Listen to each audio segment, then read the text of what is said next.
Everyone believed the alien princess married a human billionaire to save a dying empire. They were wrong. She chose him because he was the only person powerful enough to say no, the only human who could uncover the ancient secret hidden beneath her throne, and the only one who might stop a tradition that had stolen the memories of generations. Welcome to Galactic Contact. We wish you an enjoyable journey and a day filled with happiness. Now, let's begin this extraordinary story of humanity and the stars. No one applauded when Ethan Carter stepped onto the polished crystal platform. Nearly 4,000 delegates from across the Valorian Empire filled the Imperial Hall, yet the silence hanging beneath its vaulted ceiling carried more weight than any celebration could have. They had not gathered to witness a royal romance. They had gathered to measure the odds of their civilization surviving another generation. To every government watching across known space, the explanation seemed obvious. An alien princess needed the fortune, influence, and political neutrality of Earth's youngest billionaire. Ethan knew better before the ceremony even began. Money had purchased his transportation across the galaxy. It had never purchased the invitation. He adjusted the sleeve of the charcoal suit prepared for him by the royal household and glanced toward the maintenance gallery overlooking the chamber.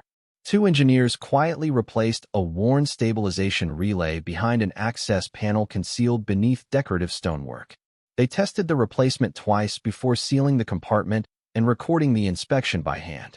Ethan smiled almost imperceptibly. Someone here still trusted notebooks more than assumptions. Interesting place to look during your own wedding.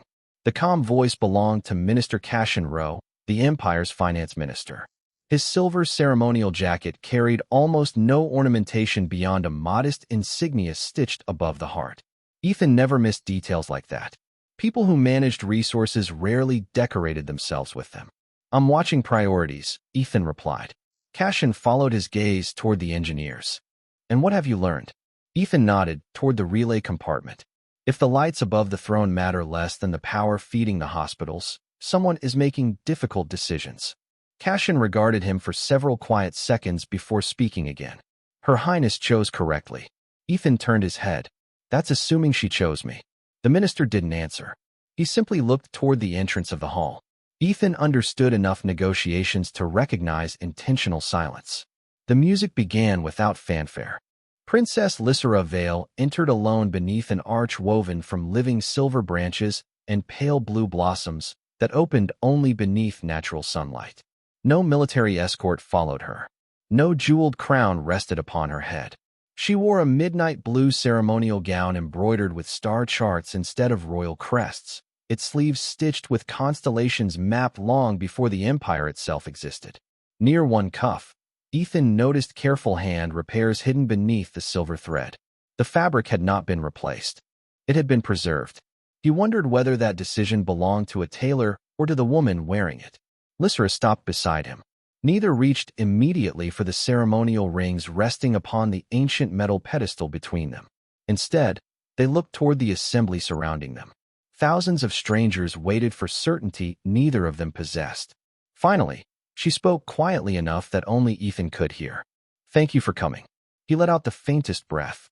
"Your message didn't leave much room to decline." "It wasn't meant to." Honest. Her expression softened almost invisibly. "I thought you'd appreciate that." Ethan studied her for the first time without diplomatic briefings or holographic interviews standing between them. Her blue skin reflected the morning light with a subtle iridescence unlike any human complexion.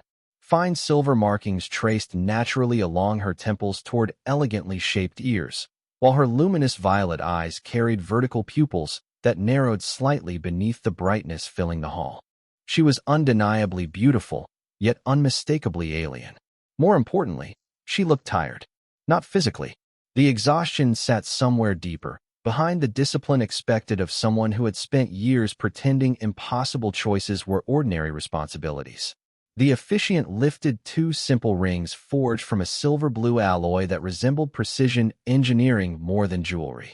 "Before this covenant begins," he announced, "both parties must affirm that this union serves the future before themselves." Ethan looked toward Lysera. "That sounds less like a wedding." "It was never supposed to be one." Her answer arrived without bitterness. "Only acceptance." The officiant continued. Do you enter this covenant freely? Ethan did not answer immediately. He looked once more toward the engineers finishing their inspection, then toward the representatives filling the chamber, and finally back to the princess standing beside him. I'm here because you believed I could stop something. His voice remained calm. Not because I could save something. For the first time since entering the hall, Lysera's composure faltered. It lasted less than a heartbeat, but Ethan saw it. Relief, pain, hope, all hidden beneath years of royal discipline. Yes, she whispered. You're the first person I ever invited because I believed you might tell me no. The words settled between them with more force than the vows themselves. In that moment, Ethan stopped wondering why the princess had chosen a human billionaire. He began wondering what kind of tradition required the only acceptable answer to be refusal. The imperial residence was quieter than Ethan expected. After the ceremony, he had prepared himself for endless receptions, political conversations, and carefully rehearsed compliments from people who saw his marriage as a strategic victory. Instead, he found engineers checking temperature regulators, servants documenting damaged furniture, and maintenance teams reviewing decades-old infrastructure reports. The palace did not behave like a monument to wealth. It behaved like an aging machine that had been kept running through patience and discipline. Ethan noticed that immediately. Lysera noticed him noticing. You always do that. Ethan looked away from a ventilation panel he had been studying. Do what? Look at what everyone else ignores. He smiled slightly. Occupational problem. They walked through a long corridor overlooking the capital. Without the ceremony, Lysera looked different. The royal gown had been replaced by a simple dark blue uniform designed for movement rather than appearance. The silver markings along her alien features caught the soft corridor lighting, emphasizing how different she was from any human Ethan had known. Her luminous violet eyes followed the city below, but she wasn't looking at its beauty. She was studying its weaknesses. Ethan followed her gaze. Valor's capital appeared flawless from above. Towers of crystal and metal reflected the sunlight. Transportation networks moved with perfect timing. Energy districts adjusted smoothly. But after several minutes, Ethan saw the pattern beneath the surface. Your power grid is rotating shortages. Lysera remained still. You notice quickly. Hospitals receive priority. Agricultural zones receive second priority. Residential sectors absorb the changes. He paused. You've been doing this for a while. 29 months officially. Ethan looked toward her. And unofficially? Her silence answered before her words did. Longer. He rested his hands on the balcony railing. The stone was old. Several sections had been repaired with slightly different materials, each one showing where someone had chosen restoration over replacement. Your empire isn't failing because you lack technology. Lysera glanced at him. No, you're surviving because people keep accepting temporary solutions. She looked back at the city. Temporary solutions saved millions during previous crises. I believe that. Ethan's answer surprised her. He continued before she could respond. A temporary bridge can save lives after an earthquake. The problem starts when nobody builds the permanent bridge because everyone becomes used to the temporary one. For several seconds, she said nothing. Then she asked, is that how humans think? Ethan considered the question. Some do, some don't. We're not as organized as people think. A faint expression crossed her face, almost amusement. That is not what your public reputation suggests. Public reputation is usually written by people who don't know you. They continued through the palace until they reached a private archive beneath the eastern wing. The room contained no treasures, no royal weapons, and no symbols of conquest. Only records. Thousands of physical documents preserved inside climate-controlled shelves. Ethan picked up the nearest file. Engineering reports. Population studies. Energy projections. You kept physical records after developing advanced digital storage. Lysera nodded. 3 centuries ago, a solar event destroyed most digital archives. Survivors believed memory deserved redundancy. Ethan smiled faintly. My father would have agreed. She looked at him. Your father? An electrical engineer. He maintained power systems in Pennsylvania. Ethan returned the document carefully. He always said people notice machines only after they stop working. Lysera studied him for a moment. That's why you became wealthy. Ethan shook his head. No, that's why I became curious. The answer seemed to stay with her.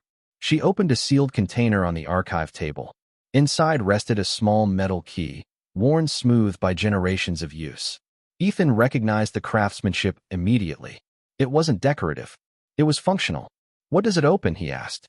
Lysra looked toward a door hidden behind the archive shelves. Unlike every other security system in the palace, this one had no biometric scanner, no digital interface, only a mechanical lock. "The place where my family kept the truth." Ethan looked back at her. "The truth about the Covenant." She nodded. Then her expression changed. Not fear. Something more personal. "Every ruler before me believed they were protecting the Empire." She turned the key slowly. They accepted the same responsibility. The lock released with a heavy metallic sound. "And every ruler before me eventually disappeared into history as someone who saved everyone else." The door opened into darkness. Ethan didn't move immediately. "What happens to them?" Lysra stepped forward. The answer was quiet. "They forget pieces of themselves." The corridor beyond seemed colder than the rest of the palace. Ethan looked at the princess who had stood before thousands of people without hesitation. Now, alone in front of an ancient door, she looked less like a ruler and more like someone approaching a fate she had already accepted. "You weren't looking for a husband," Ethan said. Lysra stopped. "No, you were looking for someone who would stop you." She turned slightly. Her silence confirmed it. Ethan followed her into the hidden chamber, carrying a question that had become much heavier than before. What kind of empire needed a princess to disappear so everyone else could continue living? The hidden chamber beneath the palace was not what Ethan expected. After hearing generations of royal secrets had been stored below the imperial residence, he imagined something designed to impress. Instead, he found a quiet engineering facility carved into the mountain itself. The walls were covered with practical markings, maintenance schedules, calibration notes, handwritten corrections added by people who had spent centuries trying to keep something alive. At the center of the chamber stood a transparent column containing a network of glowing blue-white fibers suspended in a clear fluid. The structure moved slowly, almost like a living nervous system. Ethan approached without touching the glass. "This is the Covenant interface." Lysra stood several feet away. She did not look at the machine. She looked at him. "Yes." Ethan studied the device for several moments. "And the marriage activates it." Her expression remained controlled. "The marriage allows the interface to recognize a compatible neural connection." "Compatible with the royal bloodline?" She hesitated. That hesitation told him enough. "No." Ethan turned toward her. "Then why has every ruler treated it like one?" Lysra walked toward the ancient records lining the chamber walls. "Because at some point, the explanation became less important than the tradition." She opened a sealed archive container and removed a collection of documents older than the empire itself. Ethan expected royal records. Instead, he found engineering reports. The first pages contained diagrams of planetary systems, energy pathways, and biological synchronization models. No crowns, no royal symbols, no references to sacrifice. This wasn't built for kings. Ethan said it quietly. Lysra nodded. The earliest records described 12 operators. Ethan looked up. 12. She placed another document beside the first. A map appeared showing 12 regions connected through a planetary network. The original system required representatives from every major settlement. Different perspectives, different experiences, different biological patterns. Ethan looked toward the glowing interface again. A distributed intelligence. Yes. Her voice became softer. A civilization thinking together. The phrase stayed with him. It sounded less like a machine and more like a philosophy. Ethan continued reading. Over the next centuries, the records changed. The 12 operators became fewer. The network became centralized. The assembly became the covenant. The shared responsibility became a royal duty. Finally, one person carried what had once belonged to everyone. They didn't create the problem, Ethan said. Lysra looked at him. No. He closed the document carefully. They inherited one. For a moment, neither spoke. Ethan expected relief from discovering the truth. Instead, he felt something heavier. The royal family had not been greedy. They had been trapped by the same logic that trapped every civilization during a crisis. Solve the immediate problem. Preserve what works. Forget to ask why it worked. A door opened behind them. Minister Cassian Rowe entered with Chief Engineer Doran Havek and Professor Aldrin from the observatory. The political atmosphere changed immediately. Ethan noticed. People became more careful around power. Cassian looked at the ancient interface. Now you understand why this cannot simply be removed. Ethan nodded. I understand why people were afraid to change it. The minister studied him. And yet you still intend to question it. Yes. Why? Ethan looked toward the engineering notes written by people who had been dead for centuries. Because the people who built this system expected future generations to understand it, not worship it. Dorian activated a technical projection above the table. The interface stabilizes planetary resonance. Without it, Valor becomes vulnerable. Ethan examined the data. The calculations were impressive. The design was brilliant. But something bothered him. How often has anyone tested whether the original function is still the same? The room became quiet. Dorian frowned slightly. The function has always been recorded. Ethan pointed toward the ancient documents. The ceremony is recorded. The purpose isn't. Cassian looked between the documents and the machine. Nobody had an immediate answer. That was the moment Ethan realized something important. The greatest danger to an old system was not failure. It was success. A system that worked long enough could become unquestionable. Lysra stepped closer to the interface. If you find another way. Ethan looked at her. I won't promise a better answer before I understand the problem. Her expression changed slightly. Most people with your resources would promise anything. Ethan glanced toward the machine. That's usually how expensive mistakes begin. The chamber became silent again, but this time the silence felt different. Not like fear, like the first moment before discovery. Beneath the oldest palace in the Empire, a human billionaire and an alien princess stood beside a machine built to unite civilizations, finally asking the one question history had forgotten. What was it actually built for? The next morning, Ethan refused the formal itinerary waiting outside his residence. Instead of attending another reception with provincial officials, he asked Dorian a single question. Where did the first engineers build the assembly? The chief engineer looked genuinely surprised. Not the Covenant Chamber? Ethan shook his head. I don't need another explanation of what survived. He folded the ancient engineering notes under his arm. I want to see what everyone stopped looking at. 2 hours later, they stood inside the oldest scientific archive beneath the western foundation of the palace. Unlike the hidden Covenant Chamber, this place had once been an engineering laboratory. Stone drafting tables still filled the room. Brass measuring instruments rested exactly where someone had left them centuries ago. Walls that had once held equations now displayed ceremonial paintings added by later generations. Ethan studied both. That's interesting. Professor Aldrin adjusted his glasses. What is? Ethan pointed toward the murals. The art covers the mathematics. Lysra slowly looked around the room. She had visited the laboratory before, but never noticed the layers beneath the decoration. You think that was intentional? Not at first. Ethan walked closer to one wall, where faded geometric markings emerged beneath cracked paint. Civilizations rarely erase knowledge overnight. They paint over it one generation at a time. Dorian carefully removed a loose preservation panel. Beneath it appeared the original surface, covered with engraved calculations instead of royal symbols. 12 circles connected by hundreds of intersecting lines stretched across the stone. Ethan immediately recognized the pattern. That's not a hierarchy. He traced one connection with his finger. It's a distributed network. Lysra stepped beside him. The assembly. Ethan nodded. Not just politically. His attention remained on the engraving. Engineering-wise. Dorian unfolded another recovered document beside the wall. It described synchronization intervals between regional operators rather than commands issued from a central authority. Every adjustment required multiple confirmations before the planetary resonance field changed. Nobody possessed absolute control. Ethan looked toward Lysra. Your ancestors didn't build a machine to obey rulers. She quietly finished the thought. They built one that prevented rulers from acting alone. The realization settled over the room with uncomfortable clarity. Cassian Rowe arrived moments later carrying financial records recovered from the Imperial vaults. I've been reviewing emergency budgets from 600 years ago. He placed several ledgers beside the engineering notes. Every major centralization happened after a planetary crisis. Ethan compared the timelines. Food shortages, communication failures, orbital disturbances. Temporary emergency authority expanded each time.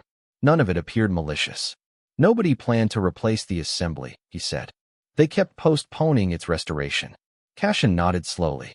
Every generation believed the next one would finish rebuilding it. Lysera lowered herself into the chair once used by the laboratory's chief engineer. Instead, Ethan answered gently. Temporary leadership became permanent tradition. She closed her eyes briefly. For years, she had believed her family inherited extraordinary strength. Now she understood they had inherited unfinished work. Professor Aldrin uncovered one final document sealed beneath a cracked wooden case. Unlike every royal decree that followed, this report had been signed by 12 names. Engineers, astronomers, physicians, farmers, teachers. At the bottom of the page, one sentence remained perfectly preserved. The assembly exists because no civilization should trust its future to one perfect mind. Ethan read the line twice before quietly placing the document back onto the table. I was wrong. Everyone looked toward him. Dorian spoke first. About what? Ethan rested both hands on the edge of the drafting table. I thought this story was about repairing an old machine. He glanced toward the 12 interconnected circles carved into the stone. It isn't. Lysera watched him carefully. Ethan continued. The machine never stopped working. He looked directly at her. People slowly stopped trusting each other enough to use it the way it was designed. Lysera considered his words for a long moment before asking the question that mattered most. Can trust be engineered? Ethan smiled faintly and shook his head. No. His eyes moved from the ancient network to the living covenant interface waiting beneath the palace. But we can build institutions that make trust easier to earn. For the first time since arriving on Valor, Ethan stopped searching for a technical solution. The greatest flaw in the covenant had never been hidden inside its biological interface. It had been quietly growing inside the civilization built around it. By the 5th day, the palace had quietly transformed into something Ethan had never expected to find inside a royal residence. The grand reception hall still stood untouched, but almost every meaningful conversation now happened inside former engineering rooms where old drafting tables had replaced ceremonial furniture. Historians worked beside systems engineers. Astronomers debated orbital models with infrastructure planners. Nobody seemed interested in protecting titles anymore. They were too busy protecting ideas. Ethan welcomed the change. It meant people had started asking questions instead of defending answers. Dorian activated a reconstructed simulation above the central work table. 12 luminous nodes appeared around Valor, each linked through shifting resonance pathways that continuously adjusted to one another. This is our best reconstruction of the original assembly, Dorian explained. Every province maintained one biological synchronization node. Ethan studied the simulation without speaking. After several minutes, he pointed toward the central connection. Run the failure model. The room dimmed as one node disappeared from the network. Immediately, the remaining 11 redistributed the workload. No collapse. No panic. Just adaptation. Again, Ethan said. Dorian removed a second node. The network adjusted once more. Professor Aldrin smiled quietly. Remarkable. Ethan shook his head. Expected. He looked toward the original engineering notes. Whoever designed this assumed people would fail sometimes. Cassian Rowe folded his arms. That sounds pessimistic. No. Ethan glanced toward him. It sounds human. A faint smile crossed the minister's face before disappearing again. Dorian increased the simulation speed. Another century passed inside the model. Communication failures isolated several regions. Temporary emergency authority transferred to the capital. The distributed network slowly compressed into fewer operators until eventually only one biological interface remained active beneath the palace. Nobody in the room spoke. The historical transition unfolded without villains, without conspiracies, only practical decisions made during difficult years. Lysera looked at the simulation with visible sadness. My family believed they were saving the system. Ethan nodded. They were. She looked toward him, surprised. Then why did everything go wrong? Ethan rested one hand against the edge of the drafting table. Because every emergency solution quietly teaches the next generation that emergencies are normal. Cassian lowered his eyes toward the financial records he had brought earlier. I've spent 30 years approving temporary budgets. He gave a quiet, humorless laugh. Some of them became permanent before I even noticed. Ethan understood exactly what he meant. He had seen the same pattern in corporations back on Earth. Shortcuts taken during difficult quarters eventually became company culture. The machine wasn't broken overnight. It slowly forgot what normal looked like. Doran paused the simulation. Then we restore the assembly. Ethan didn't answer immediately. Instead, he walked toward the ancient interface, glowing quietly inside its transparent chamber. For several long moments, he simply watched the biological fibers adjusting themselves to tiny environmental changes. Finally, he spoke. No. Everyone turned toward him. Lysra frowned slightly. No. Ethan looked back at the group. I came here believing the covenant itself was the mistake. He took a slow breath. I was wrong. Silence settled across the laboratory. Ethan continued before anyone interrupted. I've been treating this like an engineering failure. He tapped one of the original blueprints. Replace outdated hardware. Decentralize control. Upgrade the architecture. He shook his head. That's not enough. Lysra stepped closer. Why not? Ethan met her eyes. Because this civilization didn't lose a machine. His voice remained calm. It lost the habit of trusting ordinary people with extraordinary responsibility. The words stayed in the room long after he finished speaking. Professor Aldrin slowly closed one of the oldest journals. Then the assembly wasn't built around technology. Ethan nodded. Technology supported it. His attention returned to the 12-node simulation. But cooperation kept it alive. Lysra walked toward a small mechanical clock resting forgotten on a nearby shelf. The pendulum had stopped years earlier. Ethan picked it up instinctively, opened the worn brass housing, adjusted one tiny gear that had slipped from alignment, and gently restarted the mechanism. The steady ticking filled the quiet laboratory. Lysra watched him for a moment before asking softly, why repair something nobody even noticed had stopped?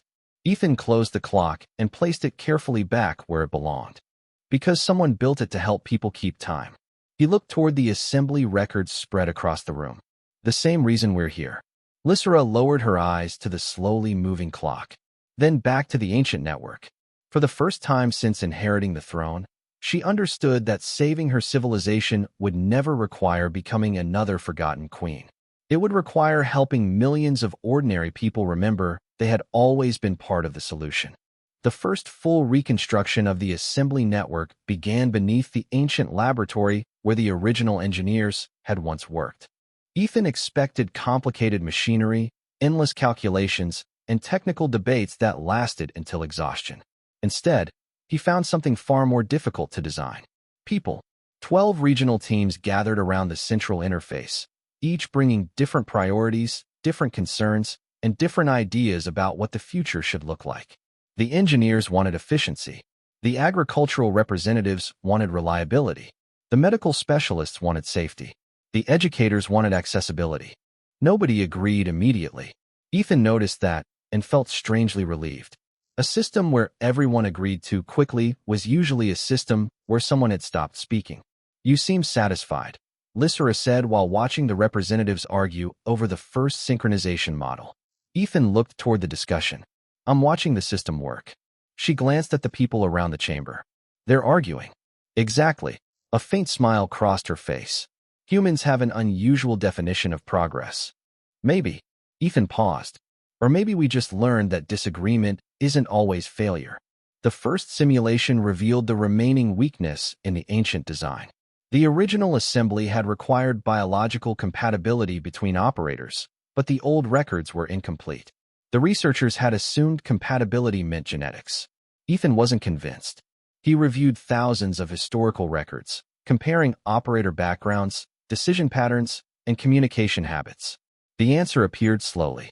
The strongest assembly periods were not the ones with the most similar operators. They were the ones with the most different perspectives. The system wasn't searching for identical minds, Ethan said. Doran looked over his shoulder. Then what was it searching for? Ethan highlighted the synchronization data. Balance. Professor Aldrin studied the results carefully. Different experiences creating better predictions. Ethan nodded. The network wasn't replacing thought. It was connecting it. Lysra stood quietly beside the display. Then why was I chosen? The question changed the atmosphere. Everyone understood what she meant. Why had the royal bloodline carried the burden for centuries if anyone could have contributed? Ethan looked at the old covenant records before answering. Because somewhere along the way, people confused responsibility with ownership. The words were difficult, but Lysera did not look away. She had spent years believing the crown gave her the duty to carry everything. Now she was beginning to understand that the crown had only made it easier for everyone else to step back. That evening, Ethan and Lysera returned to the old archive chamber. The palace had become quieter after midnight. Without diplomats and officials filling the corridors, the ancient building revealed itself. Small repairs, old mechanisms, objects maintained by generations of unnamed workers. Lysera stopped beside a damaged wall panel where someone had carefully restored a faded symbol instead of replacing the entire section. "You always notice repairs," she said. Ethan touched the restored marking lightly. "Because repairs tell you what people value." She looked at him. "Is that why you became successful?" Ethan shook his head. "No." He smiled slightly. "That's why I stayed curious." For a moment, neither spoke. Then Lysera removed the original covenant ring from its protective case. She had carried it since the wedding ceremony. Under the archive lights, the silver-blue metal looked less like a symbol of royalty and more like an artifact from a forgotten promise. "I thought this represented sacrifice," she said quietly. Ethan examined the ring without touching it. Maybe it represented trust before people forgot what trust meant. The next morning, the scientific council reviewed the final compatibility results. They discovered something that changed the entire future of the assembly. Humans were not chosen because they were superior. They were chosen because their neural patterns showed unusual flexibility when processing conflicting inputs. Human cognition was not better. It was different. It could hold uncertainty longer without forcing immediate resolution. Doran looked impressed. "Your species built an entire civilization around disagreement." Ethan laughed softly. "Not intentionally." Lysera looked at him. "And yet it became useful." Ethan glanced toward the growing assembly network. "Sometimes our flaws become strengths when the right system understands them." The statement remained with everyone in the room. Humanity was not special because it had perfect answers. Humanity was special because it kept asking questions even when the answers were uncomfortable. Beneath the palace, an ancient machine waited no longer for a chosen sacrifice. It waited for many voices willing to listen to one another. The vote was scheduled for dawn, not because tradition demanded it, but because the assembly's original synchronization window aligned with the first gravitational transition of the day. Ethan stood beneath the restored stone dome, where 12 resonance pathways converged around the ancient interface. The chamber no longer belonged to the royal family. Engineers adjusted calibration instruments beside teachers reviewing training manuals. Agricultural delegates compared seasonal energy forecasts with orbital scientists. The room sounded less like a government and more like people preparing to build something together. Lysera entered wearing neither a royal gown nor ceremonial armor. She chose the same dark field uniform she had worn inside the engineering laboratories, the silver covenant ring resting quietly in her palm instead of on her finger. Cassian Rowe joined them carrying the final legal charter. His expression remained serious, but no longer skeptical.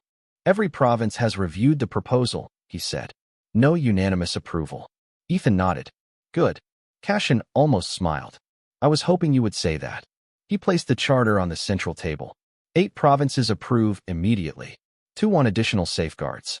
1 requests independent audits every 5 years. The Northern Territories refuse until operator training reaches rural districts. Ethan read the summary carefully before looking toward the delegates. "Those are reasonable conditions." Cassian studied him. "You aren't disappointed?"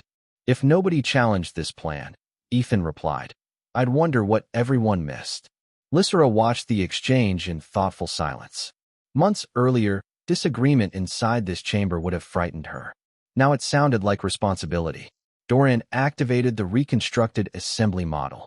12 biological resonance nodes illuminated simultaneously around the projection. Unlike the ancient covenant, no single node occupied the center.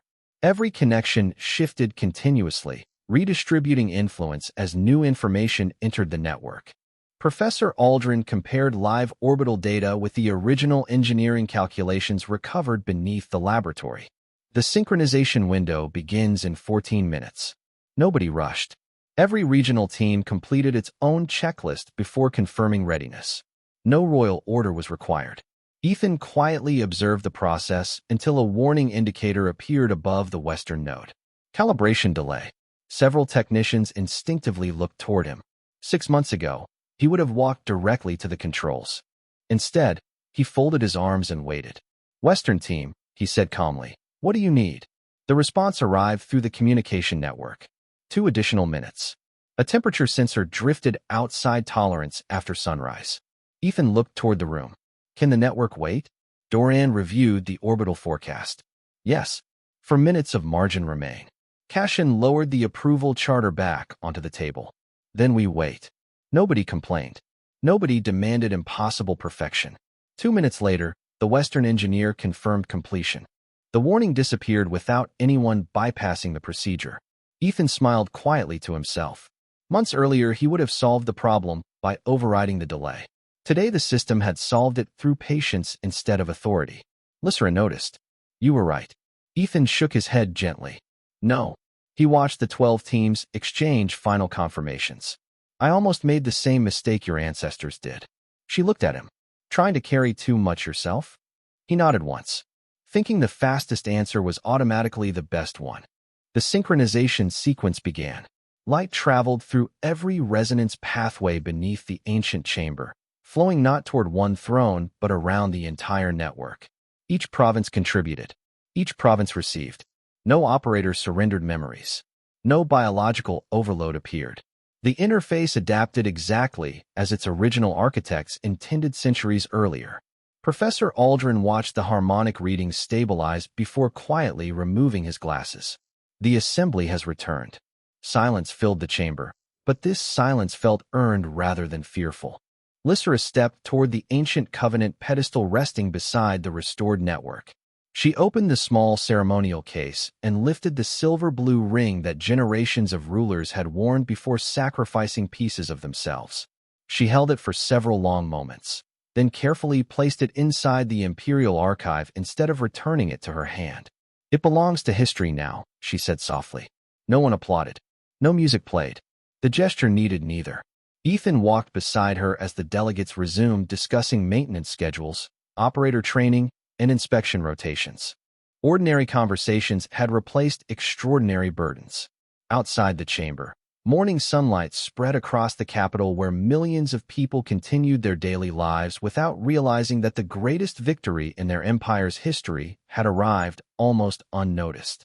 For the first time in centuries, the future no longer depended on one extraordinary person. It depended on countless ordinary people choosing, day after day, to trust one another. The first month after the assembly returned was almost disappointingly ordinary. Ethan considered that the strongest evidence they had succeeded. Great systems rarely announced themselves. They disappeared into daily life until people stopped thinking about them. Across Valor, regional resonance stations settled into predictable routines. Engineers checked synchronization logs before sunrise. Teachers introduced young apprentices to planetary dynamics alongside ethics and civic responsibility. Farmers coordinated seasonal energy demands directly with neighboring provinces instead of submitting requests to the palace. The network had become less like a machine and more like a conversation that never truly ended. Ethan traveled constantly, refusing permanent offices inside the imperial residence. He preferred maintenance platforms, local engineering centers, and community workshops where problems appeared before politicians noticed them. Lysra joined him whenever her schedule allowed, though she quietly insisted on traveling without royal ceremony. The first few visits surprised local officials. By the 4th province, they had stopped preparing formal receptions and simply reserved 2 empty chairs at whatever work table happened to be available. Ethan liked that. One afternoon, they arrived at a coastal resonance station overlooking a wide inland sea. The facility had been designed by local engineers rather than the palace, and every detail reflected regional priorities. Salt-resistant materials replaced decorative alloys.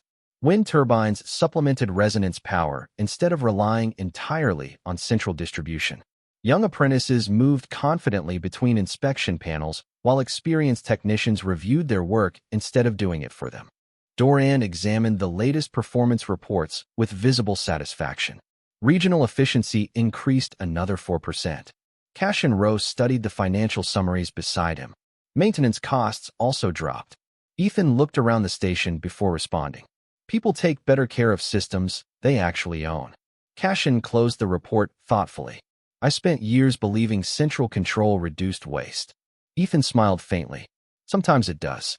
He watched two apprentices debate different inspection methods beside an access hatch. Neither raised their voice. They simply compared evidence until one quietly nodded and changed the procedure. Sometimes local responsibility reduces something more expensive. Cashin followed his gaze. What? Apathy.